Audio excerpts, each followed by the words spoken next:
All right, everybody. I wanna talk to you about. I had an interesting day today. Um, this is gonna all be about the movie business. You're investing in AMC. You're in AMC. The whole thing like that. Let me just tell you something. Today, I had to deal with Hollywood people for the book Against All Odds. Today, I kind of heard the behind the scenes money movements in movies is the whole thing, whatever. Is I'll get into more detail later on as far as the project and everything like that. um, the movie is now being shifted over to a series, so I guess they, like one of those like Amazon HBO Max type, multi-episode type things, just because it's too many things that happen along the way.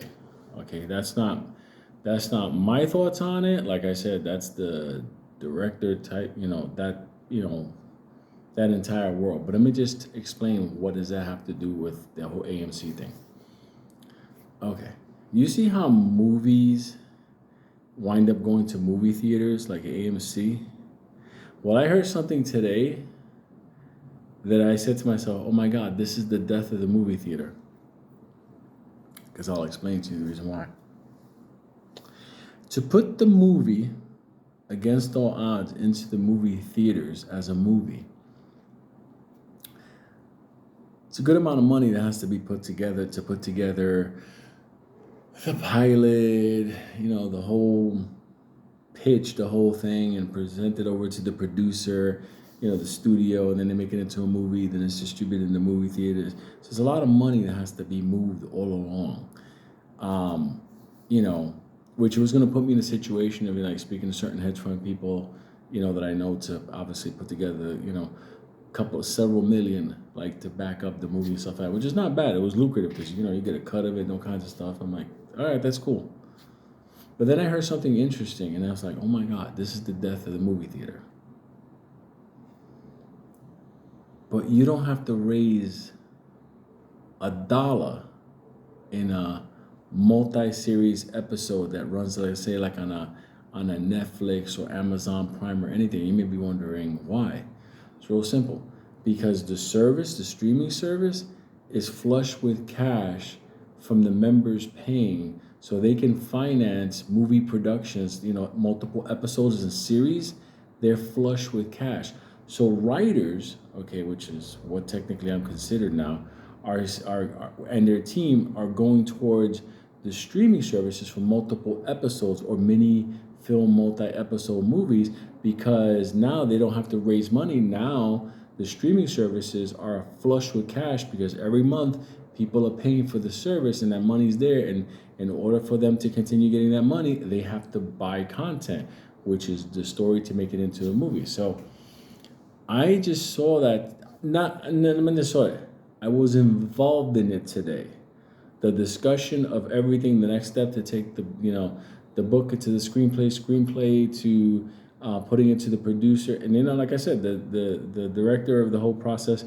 When he basically said how this is going to be, it's just like, he's like, yeah, we don't have to come up with any money.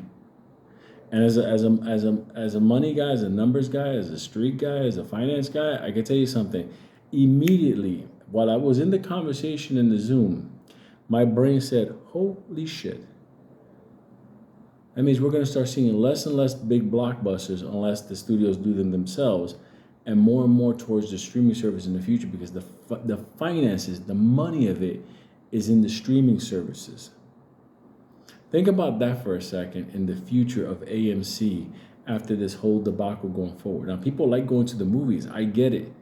But this is another aspect of it that I never knew until I actually saw it. When you're having a conversation with somebody who's a multimillionaire in Hollywood, and we're talking straight and how money moved back and forth, whatever, sweetheart of a guy. Great conversation. Maybe one day I'll have a conversation live with him. But the when he said that, in my brain I was like, holy fuck, the future is only going to be streaming. because the backside of it is who's paying for the movie to be made. So I thought I would share that with you just because, um, it was an interesting, eye-opening experience after being involved in AMC. So there will be blockbuster movies that come out for the theaters. I get that because let's say, for example, there's a movie like with a Vin Diesel or something like that.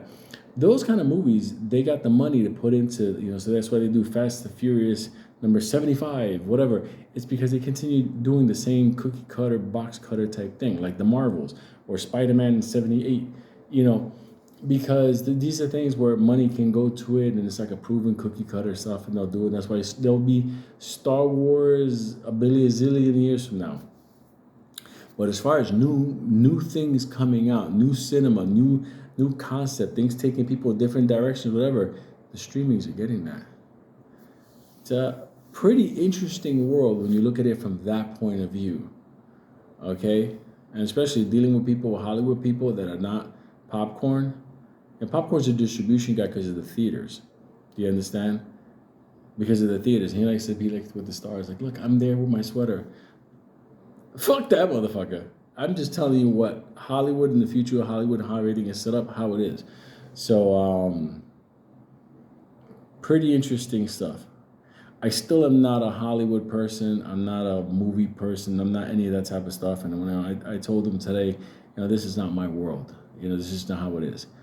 You want to talk numbers, you want to put money together, you want to do things, I'm like, I could do that. That's my world.